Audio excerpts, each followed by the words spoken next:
Ravi de vous retrouver sur KT24. Bonsoir et bienvenue à tous dans ces flashs d'informations.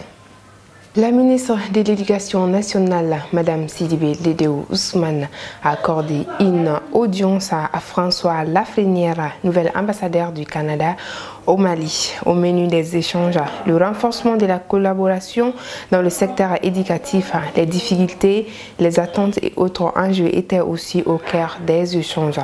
Tout en se réjouissant de cette rencontre, les deux personnalités ont eu des échanges fructueux dans une ambiance de famille. Le diplomate canadien attend poursuivre la dynamique de coopération entre les deux pays, remontant aux années 1970 où elle se limitait à un très petit nombre d'offres de bourses d'études à 3 professeurs et à l'assistance de quelques coopérants à l'enseignement secondaire. La coopération entre le Canada et le Mali n'a cessé depuis lors de se développer, avec notamment l'ouverture en 1974 d'un bureau de l'ambassade du Canada à Bamako et surtout la signature le 21 juin 1984 du premier accord général de coopération au développement. Le Mali reste un des 6 pays africains de concentration de l'aide canadienne à travers surtout son programme bilatéral quinquennal qui prend en charge des problèmes précis comme l'environnement, le désenclavement, le développement économique, la lutte contre la pauvreté, la bonne gouvernance, entre autres. Pour rappel, l'aide bilatérale du Canada au Mali a commencé en 1961, un an après que le pays eut accédé à l'indépendance.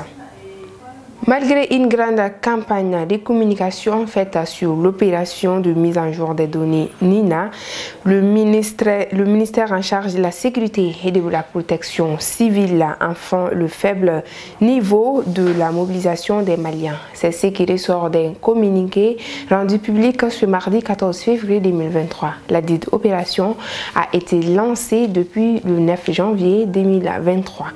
Dans le communiqué, le ministre de la tutelle a annoncé que l'opération se poursuivra jusqu'au 31 mars 2023. En outre, après ce délai indiqué, au regard des contraintes liées au respect du chronogramme de production et de remise de la carte nationale d'identité biométrique sécurisée, il sera procédé systématique à l'impression de la dite carte à partir des données déjà existantes du RAVEC, a indiqué le ministre de la tutelle.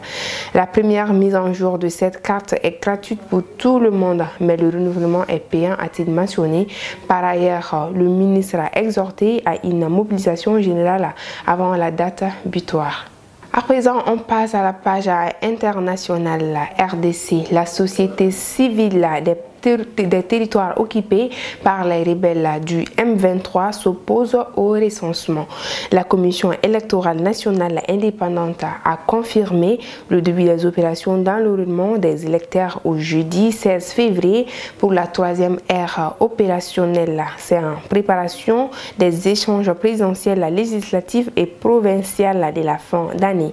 Cette 3e zone concerne une grande partie de l'est du pays et notamment le nord Kivu, qui fait face à une offensive du groupe rebelle M23 depuis près d'un an maintenant. Des violences qui ont provoqué d'importants mouvements de population, plus de 500 000 personnes. La CENI prévoit donc un recensement dans les zones de déplacement, mais pour les sociétés civiles de Nirirangongo, du Rutshuru et du Massissi, ce n'est pas envisageable. Toujours dans la page internationale, le Japon avertit aujourd'hui la Chine que toute violation de son espace aérien par des ballons espions est inacceptable. Le ministère japonais de la Défense estime qu'une nouvelle analyse d'objets volants non identifiés dans le ciel japonais ces dernières années suggère fortement qu'il s'agissait des ballons espions chinois. Le ministère japonais de la Défense estime qu'à 3 reprises, au moins depuis 2019, des objets volants non identifiés sont passés au-dessus du Japon. L'affaire des ballons espions chinois abattus par les États-Unis l'a incité à procéder à une réévaluation de la nature de ces objets volants. Le ministère japonais de la Défense ne peut que présumer qu'il doit s'agir de ballons de reconnaissance sans pilote envoyés par la Chine.